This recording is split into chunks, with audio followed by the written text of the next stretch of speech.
सीमाशुल्क कमी करण्यात आलं आहे. हा अर्थसंकल्प अपार संधींचा राजमार्ग असल्याची प्रतिक्रिया पंतप्रधान नरेंद्र मोदी यांनी दिली आहे. हा अर्थसंकल्प महत्त्वाकांक्षी आहे आणि देशाच्या आकांक्षांना बळ देणाराही आहे असं ते म्हणाले. भारत आज अत्यंत वेगानं सुधारणा करत असून या संकल्पामुळे त्याला नवी ऊर्जा मिळेल असं पंतप्रधान म्हणाले. हा अर्थसंकल्प भारताची वैश्विक भूमिका नव्यानं सशक्त करणारा आहे. सर्वात वेगवान अर्थव्यवस्था यावरच आपल्याला संतुष्ट राहायचं नसून लवकरात लवकर जगातली तिसरी सर्वात मोठी अर्थव्यवस्था होण्याचा आपला संकल्प आहे असं ते म्हणाले.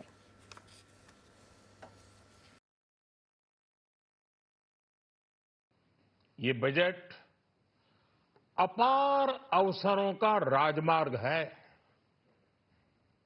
ये बजट वर्तमान के सपनों को साकार करता है और भारत के उज्जवल भविष्य की नींव को सशक्त करता है।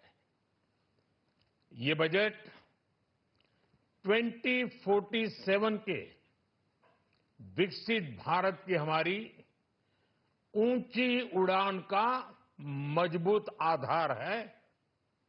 साथियों, आज भारत जिस रिफॉर्म एक्सप्रेस पर सवार है, इस बजट से उसे नई ऊर्जा, नई गति मिलेगी। ये बजट भारत की वैश्विक भूमिका को नए सिरे से सशक्त करता है।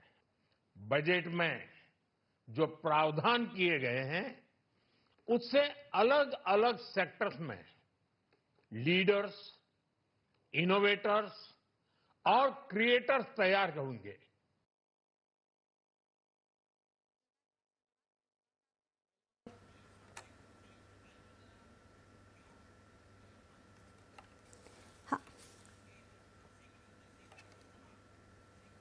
जगातला सर्वात विश्वासार्ह लोकशाही भागीदार आणि विश्वासार्ह गुणवत्ता पुरवठादार म्हणून भारताच्या भूमिकेत सातत्यानं वाढ होत आहे असं ते म्हणाले.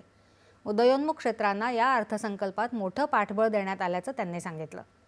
कुठल्याही देशाचं खरं भांडवल नागरिक असतात. आमच्या सरकारनं देशाच्या नागरिकांचं सामर्थ्य वाढवण्यासाठी अभूतपूर्व गुंतवणूक केली असल्याचं ते म्हणाले. वित्तीय तूट आणि महागाई नियंत्रणावर या अर्थसंकल्पात भर देण्यात आला असल्याचं त्यांनी सांगितलं.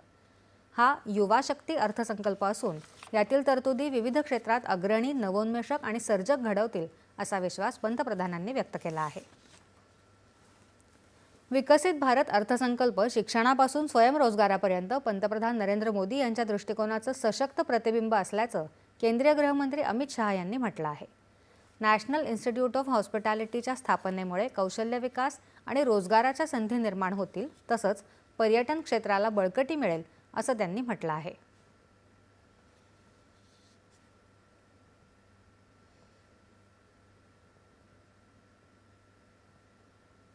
अर्थसंकल्पात संरक्षण क्षेत्रासाठी 7,85,00,000 कोटी रुपयांची तरतूद करण्यात आली असल्याचं संरक्षण मंत्री राजनाथ सिंह यांनी सांगितलं. आत्मनिर्भर भारत आणि विकसित भारत 2047 साठी भक्कम पाया हा अर्थसंकल्प पुरवत असल्याचं ते म्हणाले. और इस बजट में रक्षा क्षेत्र के लिए 7.85 लाख करोड़ रुपए का प्रावधान किया गया है। मैं इसके लिए भी प्रधानमंत्री मोदी जी का हृदय से आभार व्यक्त करता हूं। ऑपरेशन सिंदूर की ऐतिहासिक सफलता के बाद आए इस बजट ने देश की रक्षा व्यवस्था को और मजबूत बनाने के हमारे संकल्प को सुदृढ़ किया है। यह आवंटन पिछले वर्ष की तुलना में 15% से भी अधिक है, यानी इस बार भी केंद्रीय बजट का सबसे बड़ा हिस्सा रक्षा मंत्रालय को मिला है। इस वर्ष हमारी सेनाओं के ओवरऑल कैपिटल एक्सपेंडिचर के लिए 2.19 लाख करोड़ रुपया का प्रावधान किया गया है।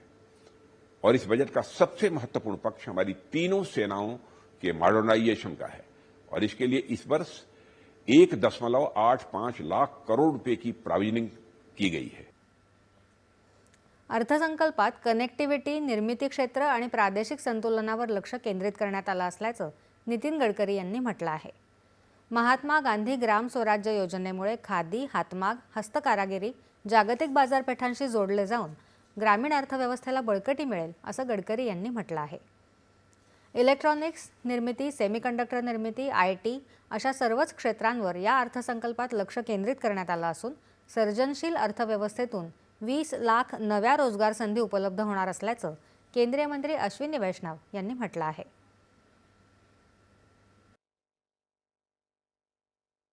आने वाले समय में डेटा सेंटर्स बहुत बड़ी एक ताकत बनेंगे देश की, जिससे कि दुनिया भर को नई सर्विसेज और भारत के लिए नए एम्प्लॉयमेंट और एंटरप्रेन्योरशिप के नए रास्ते खुलेंगे.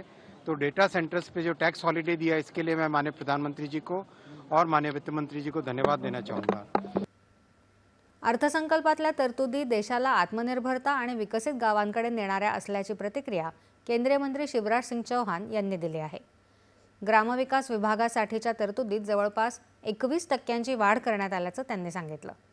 विकसित भारत जी-राम-जी साठी अर्थसंकल्पात 95,000 कोटी रुपयांहून अधिक तर मनरेगासाठी 30,000 कोटी रुपयांची तरतूद करण्यात आल्याचं त्यांनी सांगितलं.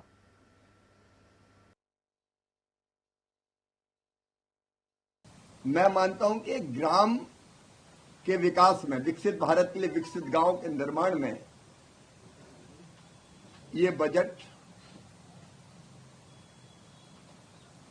ऐसा काम करेगा कि जो कल्पना भी नहीं होगी लोगों की. फाइनेंस कमीशन की और विकसित भारत जी-राम-जी की दोनों की धनराशि मिला के एक विकसित ग्राम, स्वावलंबी ग्राम, रोजगार युक्त और गरीबी मुक्त गांव बनेंगे. अर्थसंकल्पात शिक्षण क्षेत्रासाठी करण्यात आलेल्या तरतुदींचं केंद्रीय शिक्षण मंत्री धर्मेंद्र प्रधान यांनी स्वागत केलं आहे. मैं मानता हूं बहुत दिनों के बाद बच्चियों की, लड़कियों की शिक्षा को एक छलांग देने के लिए, एक फ्लिप देने के लिए सरकार ने एक बहुत ही महत्वाकांक्षी योजना को विकसित भारत के रास्ते में महिला की सशक्तिकरण, महिला की शिक्षा, बजट में अन्य विभागों में वुमेन डेवलपमेंट के लिए बहुत प्रायोरिटी दिया गया है. पीयूष गोयल यांनी अर्थसंकल्पातल्या तरतुदी कशा प्रकारे उपयुक्त ठरणार आहेत याविषयी सांगितलं. MSMEs के ऊपर विशेष इस बजट में 10,000 करोड़ का प्रावधान भी किया गया. क्रेडिट गारंटी स्कीम भी लाई गई. अलग अलग प्रकार से हमारे जो लघु उद्योग हैं, सूक्ष्म लघु और मध्यम उद्योग हैं, उनको बढ़ाना, निर्यात को प्रोत्साहन देने के लिए चाहे वो हमारे SEZs हों उसमें छूट देना, या निर्यात को सरल करने के लिए कस्टम्स प्रोसीजर्स को सरल करना. अर्थसंकल्पात आयुष क्षेत्रासाठी अनेक उत्तमोत्तम तरतुदी केल्या असल्याचं केंद्रीय राज्यमंत्री प्रतापराव जाधव यांनी म्हटलं आहे.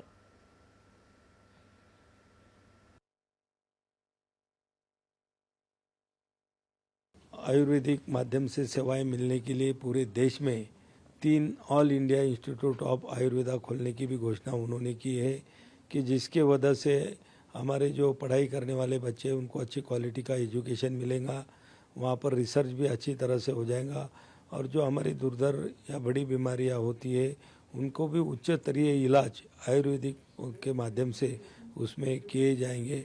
और ये डिमांड बहुत दिन से बहुत राज्यों से आ रही थी, तो ये 3 ये साल में खोले जाएंगे. दूसरी जो घोषणा की है वो आयुष फार्मेसी के बारे में, क्योंकि हम देखते हैं कि हमारी आयुष इंडस्ट्री बहुत ज़ोर शोर से ग्रोथ कर रही है. बहुत सारे नई स्टार्टअप भी आयुष में लोग आ रहे हैं, लेकिन यहाँ पर टेक्निकल लोगों की थोड़ी कमी वहाँ पर हमको महसूस हो रही थी. इसीलिए आयुष फार्मेसी खोलने की भी घोषणा आज के बजट में हमारे अर्थ मंत्री ने की है. और उसके बाद में जो भी हमारी आयुर्वेदिक दवाई है उसकी ड्रग टेस्टिंग लैब जो हमारी पुरानी थी उसको अपग्रेड करने की बात आज के बजट में की गई. निर्मला सीतारामन यांनी सादर केलेला अर्थसंकल्प सामाजिक आणि आर्थिक न्याय देणारा असून क्रांतिकारी असल्याचं केंद्रीय राज्यमंत्री रामदास आठवले यांनी म्हटलं आहे. तर दुसरीकडे या अर्थसंकल्पात गरिबांसाठी काहीही नसल्याची टीका राज्यसभेतले विरोधी पक्षनेते मल्लिकार्जुन खरगे यांनी केली आहे. महागाई नियंत्रणासाठी अर्थसंकल्पात कुठलीही पावलं उचलण्यात आली नसल्याचा आरोप त्यांनी केला आहे.